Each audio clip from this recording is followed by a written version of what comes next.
Bueno, pues es que estas visitas papales a nuestro país pues generan alegría y expectativa sí o sí entre todas las personas. Como dice el Papa Pancho, yo le digo así de cariño, en México hasta los ateos son guadalupanos.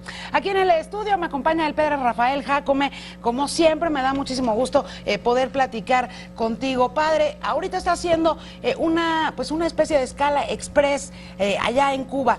¿Qué significa esta reunión entre Francisco y el jerarca de la Iglesia Ortodoxa rusa? ¿Qué significa exactamente? Mira, estamos ante un encuentro histórico ecuménico. Es decir, desde hace más de 1000 años la Iglesia Ortodoxa rusa, vamos a decir, se separó de la Iglesia Católica y desde ese tiempo no ha habido un acercamiento de ningún tipo, ¿ok? Entonces, este momento se inicia un diálogo después de 1000 años, imagínate, y después de 25 años de esfuerzo de hacer este proceso de diálogo con los dos. Mucha labor diplomática, digamos. Mucha labor diplomática, hilar muy fino, pero gracias a Dios, los esfuerzos de Juan Pablo II, los esfuerzos de Benedicto XVI y ahora el Papa Francisco están cristalizando. Yo escribía en estos días en Excelsior, en las páginas que tengo el privilegio de poder escribir en mi columna Nudo Gordiano. Escribí dos cartas, en realidad una misma, pero en dos partes, ¿no? Por la ley, por cierto. Carta Tea al Papa Francisco. La verdad es que al Papa Francisco yo lo veo como una figura pues de altos vuelos políticos, de altos vuelos diplomáticos, un gran pensador, por sobre todas las cosas, un gran pensador y un gran ejecutor.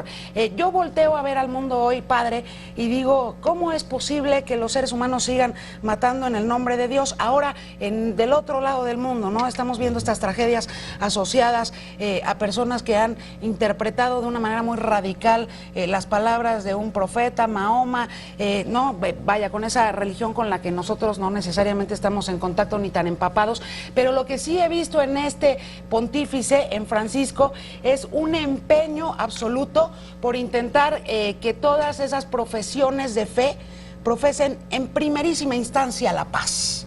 Sí, es uno de los aspectos que seguramente van a estar fijados en la declaración. Como sabemos, dentro de unos instantes o dentro de unos momentos va a haber una declaración conjunta entre Francisco y el patriarca Cirilo. Y entre ellos está la preocupación justamente de los cristianos perseguidos en Oriente.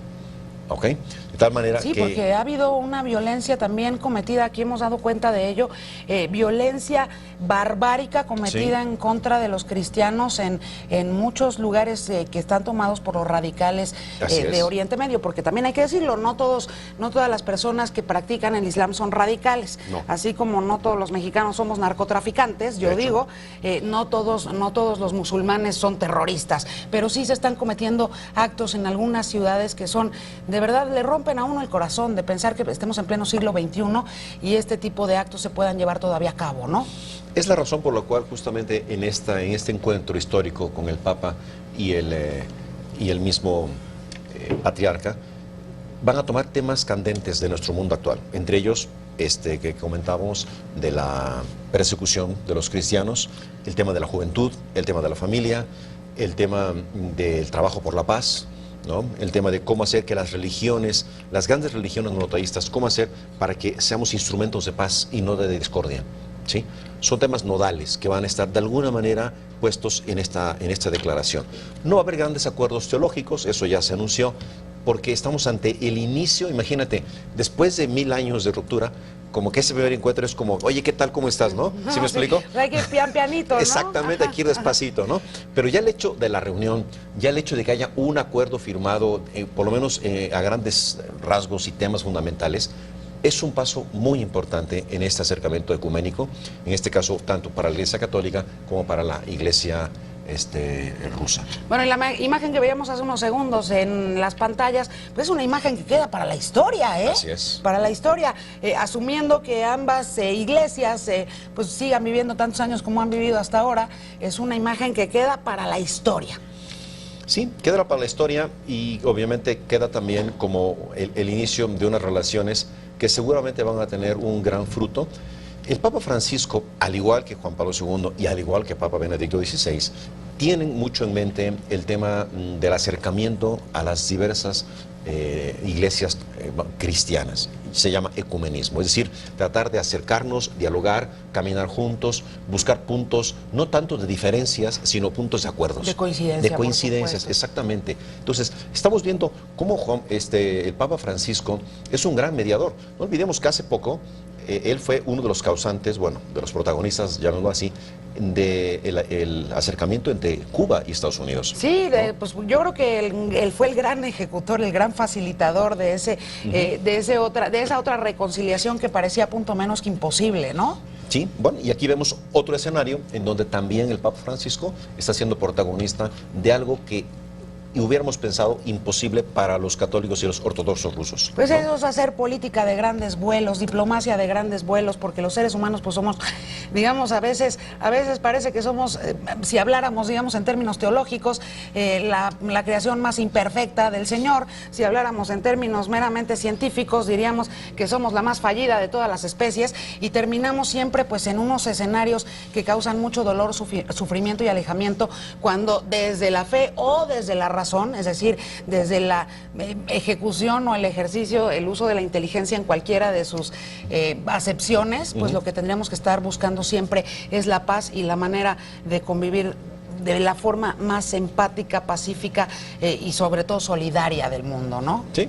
Ese es el objetivo justamente del Papa Francisco, buscar que todas las religiones busquemos puntos de acuerdo, como es la paz, como es el respeto, como es evidentemente la concordia entre nosotros, como es la dignidad del ser humano, el respeto a la vida. Son temas comunes para judíos, católicos, ortodoxos, musulmanes, obviamente también ortodoxos, llamémoslos así. O sea, todas las grandes religiones creo que buscamos la paz y buscamos de bienestar. ¿No?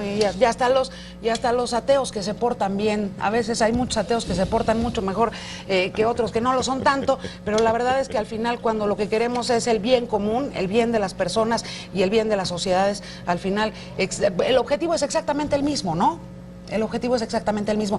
Leía yo en estos días que el Papa Francisco además tiene una gran relación con varios de los rabinos más importantes ¿no? O sea, los en la religión judía, este es judío-cristiano, en fin, esas ya son otras, nos podemos meter en otros debates filosóficos, históricos, en fin, pero también tiene una gran relación y grandes puentes tendidos hacia la religión judía. Ahora lo intenta con la Iglesia ortodoxa, y seguramente pues en estos días veremos que no nada más con las religiones católicas, sino también con las comunidades más abandonadas pues en este caso de México, pero lo ha hecho en la sabana centroafricana y en todos lados.